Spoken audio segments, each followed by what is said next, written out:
In this video, I'm going to talk about solving multi-step equations. So what is a multi-step equation? Well, it's an equation that takes lots of steps to solve it.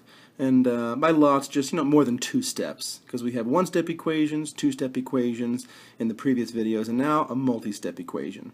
So some multi-step equations have variables on both sides, and some of them just have a single variable and just take several steps to isolate it. So remember, the goal of solving an equation is to isolate the variable that you're solving for. So here's an x here, so we're going to solve for x. So that means we need to isolate the x. So we can first distribute if you want to. So we can do 2 times 3x is 6x minus 2 equals 10. So if the goal here again is to get that x by itself, we need to get rid of all the terms on that side that don't have x. So this negative 2 doesn't have an x, so we'll add 2 to both sides. So 6x now equals this 10 plus 2 is 12. So now, almost done, we just have this 6 coefficient that we need to divide out. And when they go away, we have x equals 2. So the solution for this first multi-step equation is x equals 2. In the second example, we have an equation, and y is going to be the variable that we're solving for. So we have this 4 minus 3, and we have this quantity, so the 3 could be distributed. On the other side, we have 7 minus 2y. So we do have variables both on the left and the right sides. So let's distribute and combine some like terms if we can and just see where we are then. So this 4 minus 6y, and then negative 3 times positive 3 is minus 9 equals 7 minus 2y.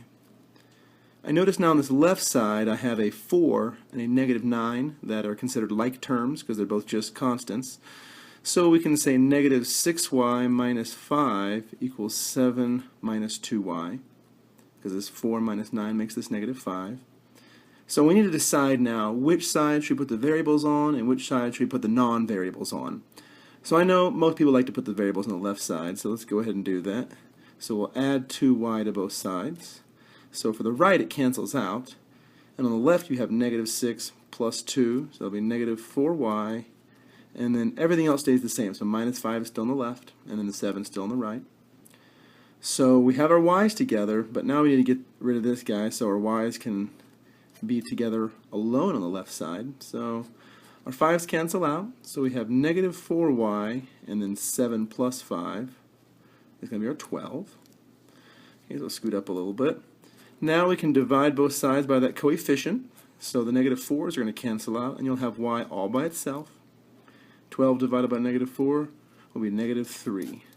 So the solution to this multi-step equation is y equals negative 3. So in this third example, it seems like we have variables and numbers on both sides. We also have distributive property on both sides that we can work out. So the steps that we'll take anytime we have tons of this stuff going on, first of all, use the distributive property and kind of get rid of all the parentheses that are there, and then work on each side by itself combining like terms. And those are the first 2 great steps you can take. So here we're going to distribute here and here, and this will be a negative 3 that gets distributed there and there.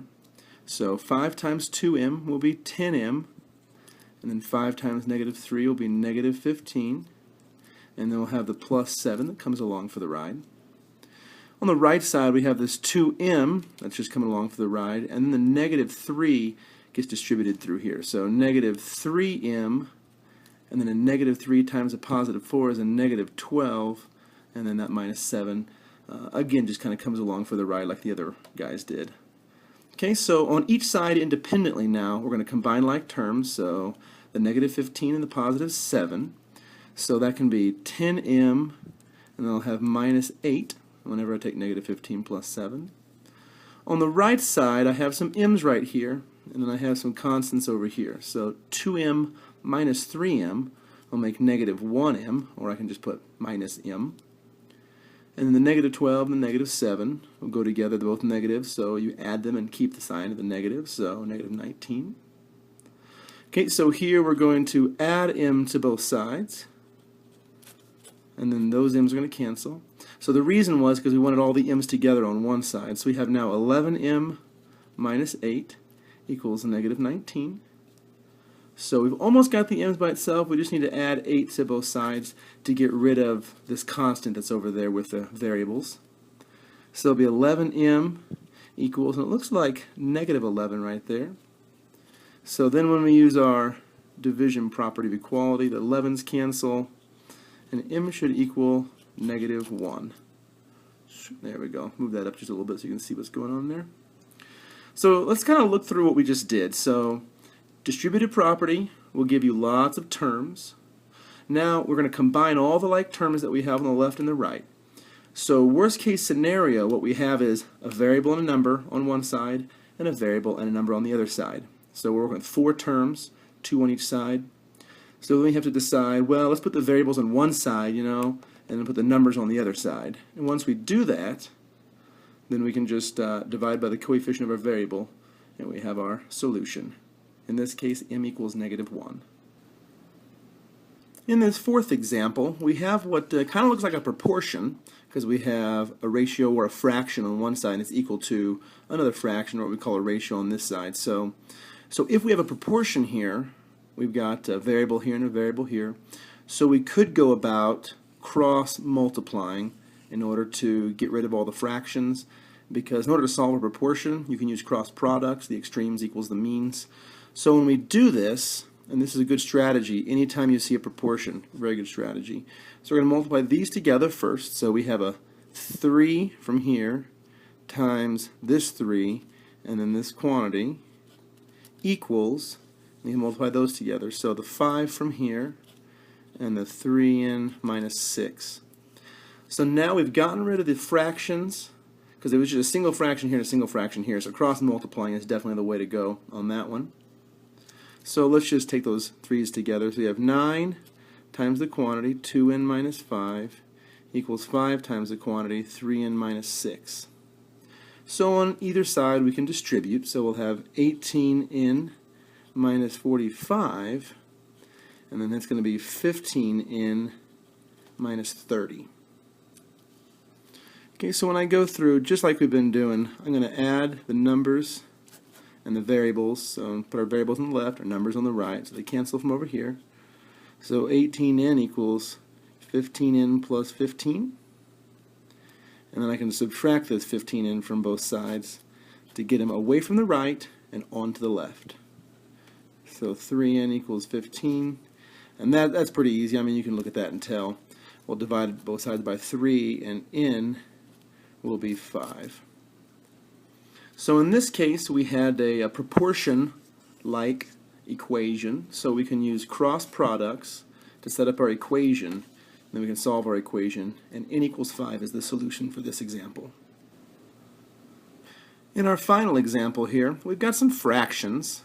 So we don't really like to use fractions, so we can get rid of them, or of course you could just use them. Subtract 3/4 x from both sides, add a half. Sometimes that gets messy though. So we can actually get rid of the fractions and have a really nice looking equation. We just need to find the least common denominator first. So 3, 2, 4, 12.